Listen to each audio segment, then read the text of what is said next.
친언니를 잃고 3년 동안 의식불명에 빠졌던 소녀 앞에 죽은 언니와 똑같이 생긴 여학생이 나타납니다. 완벽한 도플갱어에 출연해 가족 모두가 혼란에 빠지는데요. 배우 임수정의 프로듀서 데뷔작이자 영화 장화홍련의 계보를 잇는 잔혹동화 그림자 아이입니다. 그림자는 말했어. 나도 너희처럼 살고 싶어. 너희는 몸이 2개니까 하나를 줘. 나랑 바꾸자.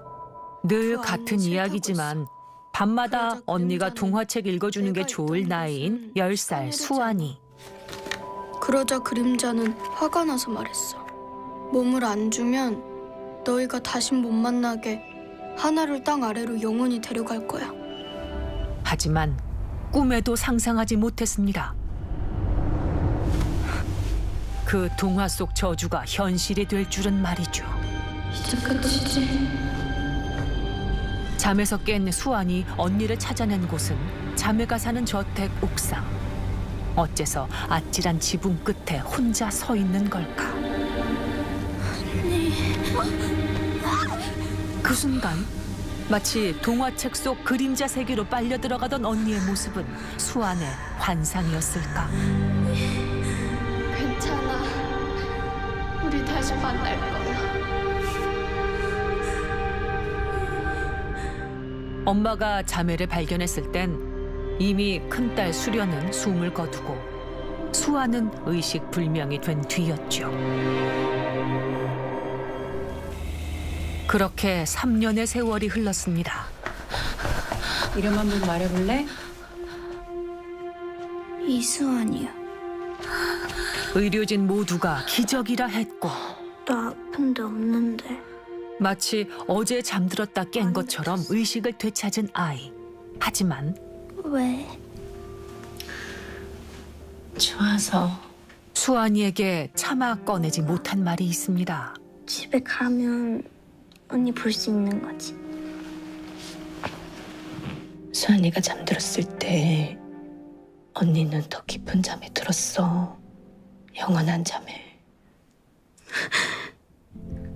언니는 이제 여기 없어. 3년 만에 돌아온 세상에는 언니도 없고 언니와 함께 살던 집도 없었죠.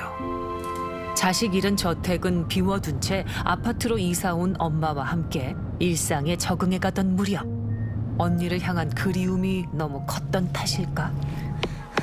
분명히 길에서 수련을 본 것만 같았던 수환. 차마 엄마에게도 말 못하고 쫓아간 문제의 여학생은 그저 언니와 닮은 정도만이 아니었죠. 그런데 그때 죽은 자의 환상은 마치 그날 밤처럼 수환을 구하는데 괜찮아? 언니.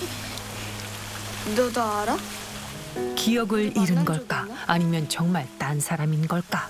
난 김재인인데. 그러고 보니 성격도 딴판입니다. 근데 너 원래 이렇게 말이 없어? 아니면 물 들어가서 고장났나?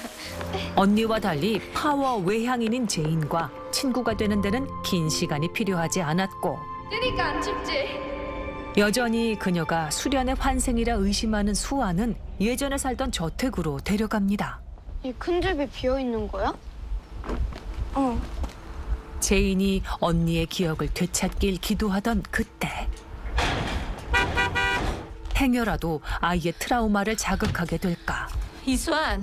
이 집에 발을 들이지 말라고 했던 엄마.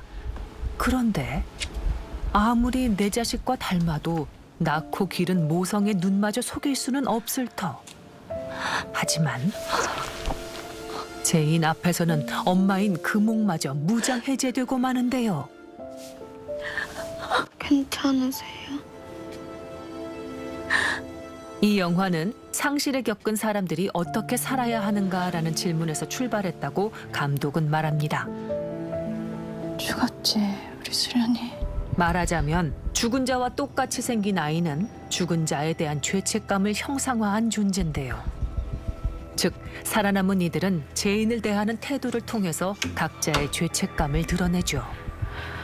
수환이가 어제 수련이랑 똑같이 생긴 애를 데리고 왔어요. 닮은 게 아니라 똑같이 생긴 애를요. 그런데 대감서요.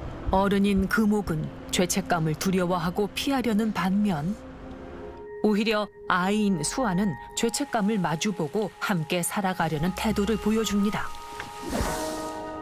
수환이 깨어나고 나면 너 살피다가 이부치레들라. 죽은 딸의 도플갱어가 몰고 온 혼란. 그 믿기 힘든 미스터리의 진실은 뜻밖에도 돌아가신 수환의 할아버지가 남긴 편지에 담겨 있었습니다. 하나뿐인 우리 딸 금호가 아빠는 30년 전 너를 살리기 위해 너와 똑같이 생긴 두 번째 아이를 죽였다. 엄마인 금옥에게도 도플갱어가 있었다? 어릴 적에 너에게 들려준 그림자와 두 아이 이야기는 오래전부터 내려온 집안의 기록이란다. 그림자 동화는 결국 내 자식의 도플갱어를 죽여야 아이를 살릴 수 있다는 예언서였던 것. 수련이는 죽기 전날 자신과 똑같이 생긴 아이를 봤다고 했어. 할아버지가 응. 저처럼 생긴 애 보면 빨리 할아버지한테만 얘기하라고 하셨잖아요. 하지만 수련은 죽기 전 동화의 경고를 믿지 않았고 한 번도 본 적 없잖아요. 정말 무슨 일이 벌어지는지 모르면서 무서우니까 그러시는 거잖아요. 그걸 꼭 봐야 하니? 네. 할아버지가 다 알아서 할 테니까 너무 걱정하지 마. 야, 일단은 널 살리고 보자. 할아버지가 자신과 닮은 제인을 죽이기 전에 먼저 죽음을 선택한 걸까? 그런데 수환이를 살리려면 같은 얼굴을 한 아이를 찾아서 그 몸을 우리 땅에 묻어야 한다. 그렇지 않으면 수환이도 죽는다. 할아버지도 엄마도 미처 예상하지 못했습니다. 그때 내가 더 꿈 같은 얘기 해줄까? 뭔데? 너는 나 어릴 때 닮았어. 수환과 똑같은 얼굴이었다가 크면서 외모가 바뀌었다는 제인. 설마 이 아이는 수련이 아니라 수환의 도플갱어였던 걸까? 그리고 마침내 수환 앞에도 저주의 그림자가 나타납니다. 하지만 언니! 수아는 처음엔 그림자 세계로 끌려갔던 언니인 줄 알았지요. 그런데 거울이 필요해. 그것은 단지 인간의 몸을 탐하는 그림자일 뿐이었고 거기서 뭐해? 제인이 나타나자 일어난 기이한 현상과 함께 그림자는 다시 저주의 게임을 시작합니다. 몸이 필요해.